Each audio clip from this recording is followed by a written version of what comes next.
अस्सलाम वालेकुम सारो मैर, क्या हाल है? अल्हम्दुलिल्लाह बिल्कुल ठीक। आप बताएं कैसे? मैं बिल्कुल ठीक ठाक। आप बताएं, 5 हफ्ते कैद में गुजार के बाहर आई हैं, कैसा लग रहा है रिहाई के बाद? बहुत अच्छा, ऐसा लग रहा है कि जैसे पता नहीं वाकई जेल से जान छुटी है। वक्की जेल से। कैसा रहा सफर तमाशा का? वो जेल में जैसे खाने के लाले पड़ जाते हैं, कुछ वैसी फीलिंग आ रही आपका थी। सीजन फिर भी बहुत बेहतर था। हम तो बाकायदा फाके काट के आए थे ना। हम हमारे फाके तो पास हमने भी काटे हैं बॉस, भाई। आपके पास ऑप्शन था कि आप स्क्रीन पे देख के ना मेन्यू में से कुछ अच्छा, भी आपके वाले उसमें नहीं था कुछ ये? नहीं था। तो ये सीजन 4 में ये इन्होंने कुछ पहली चीजें दफा चेंज हुआ की है, हैं। ये पहली दफा हुआ है। हाँ, तो फायदा क्या हुआ? 50 लाख से 28 लाख पे पहुंचा दिया लोगों ने ऑर्डर का। माशाल्लाह। 50,000 के खाने खाए। हम कह सकते हैं कि वर्ल्ड बिगेस्ट 22 खाना, लाख रुपए का खाना खा गए आप लोग। एक्सपेंसिव खाना हमने खाया है। यस 50,000 रुपए और की जिसमें कढ़ाई। से 25% वाला जिसका मैदा हो बेचारा, जो धोने वाले खाने के बाद वो सिर्फ देखता ही रहेगा, उसके बाद ये खाना जाएगा वो खाते ही आपने स्टोर रूम में और रख आप देना एक ही है। बंदे ने खाना है वो सब। और वो एक ही बंदे ने खाना, शेयर भी नहीं। मैं तो कहती थी यार इतने पैसे हैं, 25% कोई और शेयर कर ले, 25 कोई और शेयर कर ले। इस तरह नहीं होगा, बादशाह सलामत है ना भाई। आपका घर नहीं है ना, बादशाह का घर है। एग्जैक्टली, बहुत रूल्स थे भाई। कैसा रहा सफर? सफर वैसे ओवरऑल बहुत अच्छा रहा। और मैं पहले भी यही कह रही थी, मैं अभी भी यही कहूँगी कि जिस सर्कमस्टांसेस में मैं गई थी, तो जो मेरी अचीवमेंट थी वो तो मैंने कर ली। जिस वजह से मैं गई थी वहाँ पे, मैं अपने पेशेंस को टेस्ट करने के लिए गई थी। जिन जिन यू नो दैट के जिन आपने हालात सब्र से का मैं इम्तिहान गुजर रही लेना थी, था मेरे आपने। सब्र का इम्तिहान मजीद मैंने सब्र में डाल दिया, अपने आप को इम्तिहान में डाल दिया, सॉरी। और उस इम्तिहान का भी इम्तिहान हो गया है। Oh, yes, yes, yes. तो it was a nice journey.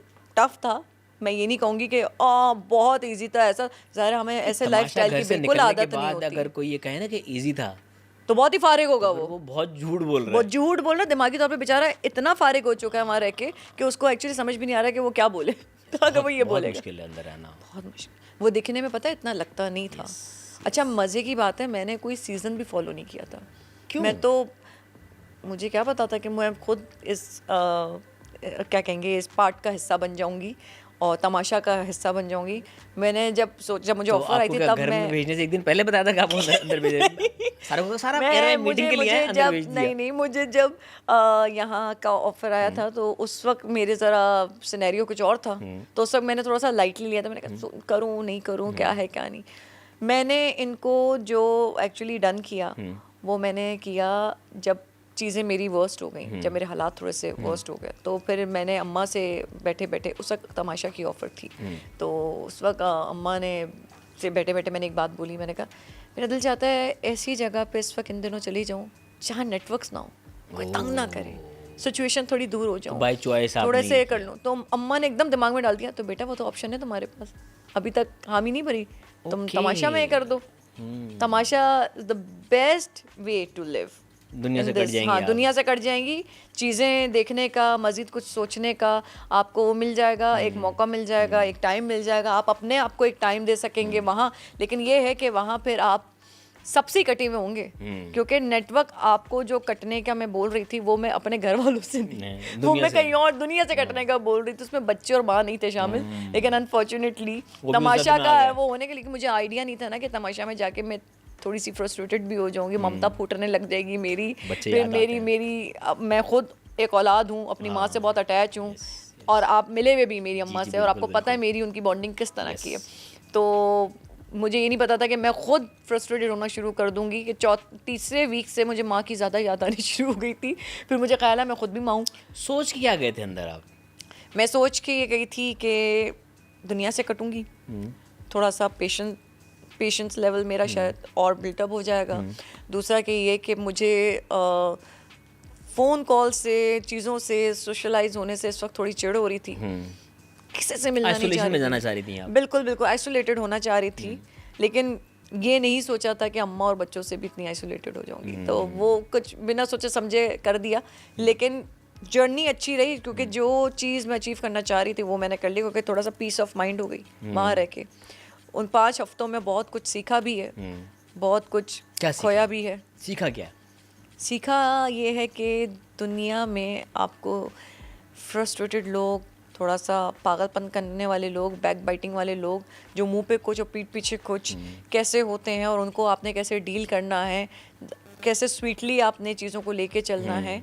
क्योंकि तमाशा में मैं वही थी जो मैं हूँ, उसमें मेरा कुछ भी फेक नहीं था। जो लोग मुझे जानते हैं, जो पहचानते हैं, जो इतने सालों से जिनका मेरा साथ है, जिनके साथ मैंने काम किया हुआ, उनको 110% श्योर है कि ये सारा जो है जेन्युइन है। बल्कि वहाँ तमाशा घर में एक दो कंटेस्टेंट्स ऐसे थे जिन्होंने पूछा यार अगर आप 20% भी ऐसी है ना तब तो आप बेस्ट हैं, और अगर आप ज़रा भी फेक है ना तो आज के इस घर से निकलने के बाद हमारी शक्ल भी नहीं देखेगी। ये भी मुझे बोला। मैंने कहा क्या मतलब है कि शक्ल भी नहीं देखेगी? कहने नहीं फिर हमारी दोस्ती नहीं होगी। और अगर आप 20% भी ऐसी है ना, मैंने कहा 20 नहीं, मैं 110% ऐसी ही हूँ जैसे मैं यहाँ रह रही हूँ। और ये जो जैसे जैसे बारी बारी निकलते गए ना, और जिन्होंने फिर एपिसोड्स को फॉलो किया, उनको वाकई अंदाज़ा हो गया कि जेन्युइनली ऐसी है, क्योंकि ये ना बैक बाइटिंग कर रही है किसी की, ना जो मुंह पर है वही पीठ पीछे, ना किसी से लड़ रही है, ना कुछ है। मैं सबका वहाँ भरा और अच्छा ही चाह रही थी। वो अलग बात है कि लोगों ने मुझे वोट आउट करना शुरू कर दिया, क्योंकि वो स्टार पावर, स्टारडम, वो सेलिब्रिटी होने पे वो कह रहे थे यार इनकी ज़्यादा जो है फ़ैन फॉलोइंग होगी, ये होगा। हालांकि मुझे लगता है जब काशिफ निकला ना, तो काशिफ के निकलने के बाद मुझे ये 100% नहीं बल्कि 200% यकीन हो गया कि फ़ैन फॉलोइंग पे आपके तमाशा नहीं चलता। नहीं।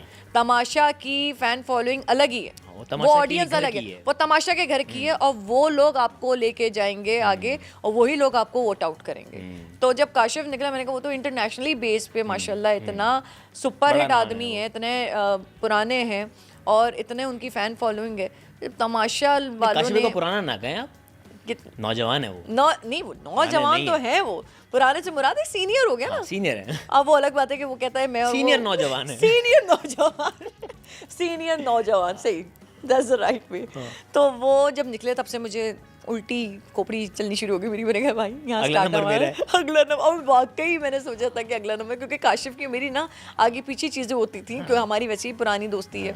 काशिफ और मैंने शुरू में काम भी बहुत साथ किया हुआ है, तो कुछ काशिफ भाई के जाने के बाद आपने कहा भी कि मेरा जोड़ीदार चला गया। मेरा असल जोड़ीदार वो था जिसमें मैं रोई थी सुबह, जो पराठे मेरे वो सैफ ने मुझे थोड़ा टीज कर दिया। हालांकि बेचारा सैफ बहुत रिस्पेक्ट देता है, सबसे लड़ा है वो, लेकिन उसने कभी मेरी इज्जत में कमी नहीं छोड़ी। बहुत जेन्युइन लड़का आप है। भी उससे नहीं लड़ी ना? मैं भी नहीं, मैं किसी से नहीं लड़ी भाई आप किसी को शय दोगे तो कोई लड़ेगा ना।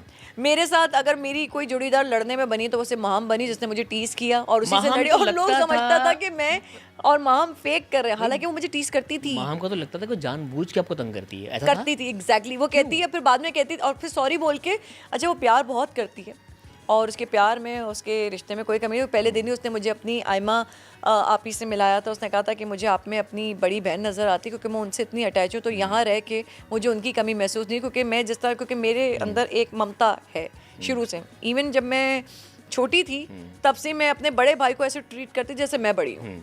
तो वो एक आपके अंदर जो है ना, ये मदर फिगर या फादर फिगर, ये इंसान के अपने अंदर होता है। यस। तो और जो केयरलेस टाइप का होता है वो सचमुच माँ बाप बन के भी वो केयरलेस ही रहता है। तो वो अपनी औलाद के साथ भी केयरलेस रहता है, तो मैं दूसरों की औलाद के साथ भी केयरिंग रहती हूँ अपनी औलाद के साथ साथ। तो वो मेरी नेचर में ये चीज़